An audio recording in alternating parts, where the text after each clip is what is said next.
Muito obrigado, presidente Simone. Cumprimentos aos colegas deputados que estão aqui conosco, cumprimentos a toda a direção da Federação e a todos os integrantes das associações e sindicatos espalhados no estado que estão aqui conosco.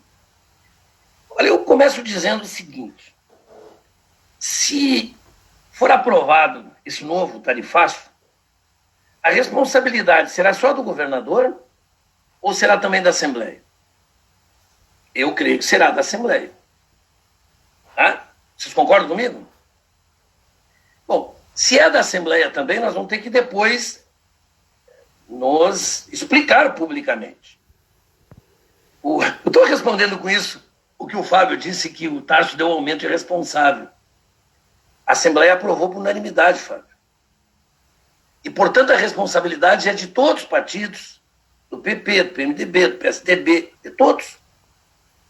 Mas não é esse o debate que nós estamos fazendo. Eu estou só fazendo uma referência que as responsabilidades elas têm que serem assumidas, elas têm que serem compartilhadas.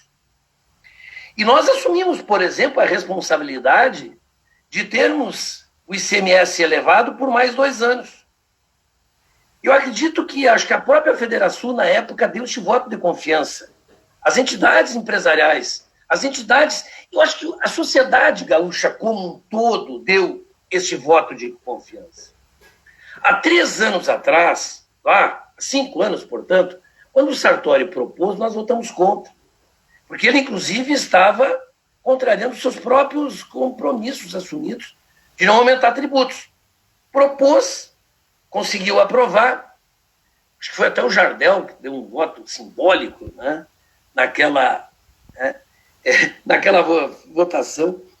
E, bom, o Eduardo Leite ganhou, procurou as bancadas, ainda a bancada anterior, não essa, nós éramos 11, nos procurou, apresentou o quadro do Estado e pediu um voto de confiança por 2 anos, que seria o tempo suficiente para ele apresentar os seus projetos e programas para colocar a economia do Rio Grande nos trilhos, para decolar, para crescer, para se desenvolver. Nós exigimos compromissos, esses compromissos não foram, inclusive, cumpridos, absolutamente não foram cumpridos. Lamentavelmente, nós estamos de novo debatendo esse tema, que a gente já fez há uns 3, 4 meses atrás, em que ele tentou, como fazem os governos, me perdoem, mas os governos mais, digamos assim, limitados, até pode ser medíocres. Quando eles não encontram uma solução para aumentar a arrecadação, eles vão para o tradicional, que é aumentar os tributos. Isso é fácil, né? Tu estabelece maioria na Assembleia, aumenta e deixa que a sociedade pague por isso. Bom, se vai criar problemas de competitividade, se vai criar problemas para as empresas que estão seriamente comprometidas em função da baixa atividade econômica fruto da pandemia, como é o caso das micro e pequenas empresas, que ele está de novo tentando terminar com o Simples Gaúcho. Bom, elas que resolvam depois. Eu vejo assim que o governo está absolutamente errado. E ele vai ter que receber de novo da Assembleia um não. E só vai receber um não da Assembleia se nós tivermos apoio na sociedade. Eu gostaria, Ósimo, que além dos temas que tu estabeleceste aqui, que seriam importantes para a Assembleia estar debatendo, que a gente pudesse estar debatendo, por exemplo, uma nova política industrial a partir desses novos tempos em que estamos vivendo. Como é que o Rio Grande se insere nesse mundo globalizado em que os valores, por exemplo, praticados hoje por alguns produtos que nosso Estado produz, como a soja, por exemplo, estão supervalorizados? Como que nós podemos, após a pandemia, retomar projetos estratégicos do ponto de vista dos serviços, do turismo, por exemplo, que é forte no mundo inteiro e que eu acho que, após virar uma onda, digamos assim, das pessoas querer sair, nós tínhamos que estar debatendo plano safra agrícola, política industrial, incentivo às micro e pequenas empresas, microcrédito, programas que valorizem, por exemplo, As cadeias produtivas, eu vejo o Turrinha na minha frente velho, e lembro do seu pai, né? Que é um campeão, né? É um craque na arte de vender as coisas do Brasil lá fora. Era isso que nós tínhamos que estar conversando.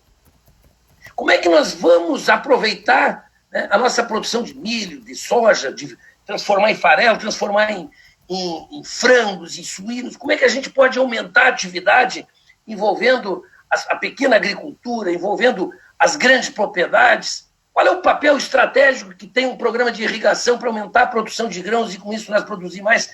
É isso que nós tínhamos que estar debatendo. E o que nós vamos debater? Aliás, nós não vamos nem debater. Porque esse governo não vai permitir que a gente faça o debate. É tudo ou nada.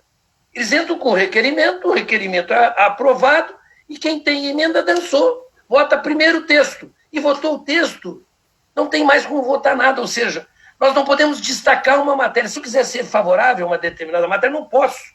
Porque ou eu voto tudo a favor ou tudo contra. Então, é o não debate.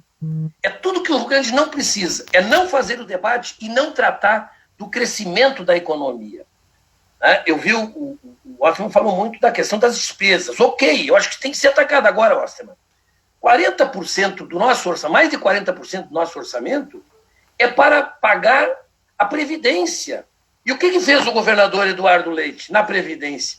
Terminou com a Previdência, praticamente terminou com o Funprev, né? Porque ele vai se habilitar em 2,5 bilhões e vai jogar 17 mil servidores para o cálculo da Previdência Futura, comprometendo ainda mais, né? Comprometendo o endividamento ainda maior do Estado. O déficit previdenciário, que é astronômico, vai ficar ainda maior pela irresponsabilidade desse governo. Então, ao final, só quero concluir dizendo isso, ao final, qual é o saldo que nós teremos do governo Eduardo Leite? Ampliou o endividamento com a União, porque não vai pagar um mês sequer da dívida com a União, certo?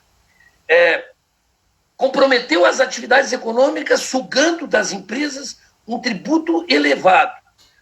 Se comprometeu de fazer as privatizações, não sei se vai conseguir fazer alguma.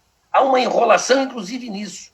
O que nós efetivamente vamos ganhar? Há uma dívida, e há uma dívida sim. Nós não podemos negar com os servidores, especialmente com o magistério, que vão passar 8 anos sem reajuste. Todos nós defendemos a educação, todos, de esquerda, de direita, de centro. Agora, como é que podem os professores continuar durante 8 anos recebendo um salário achatado, tão baixo?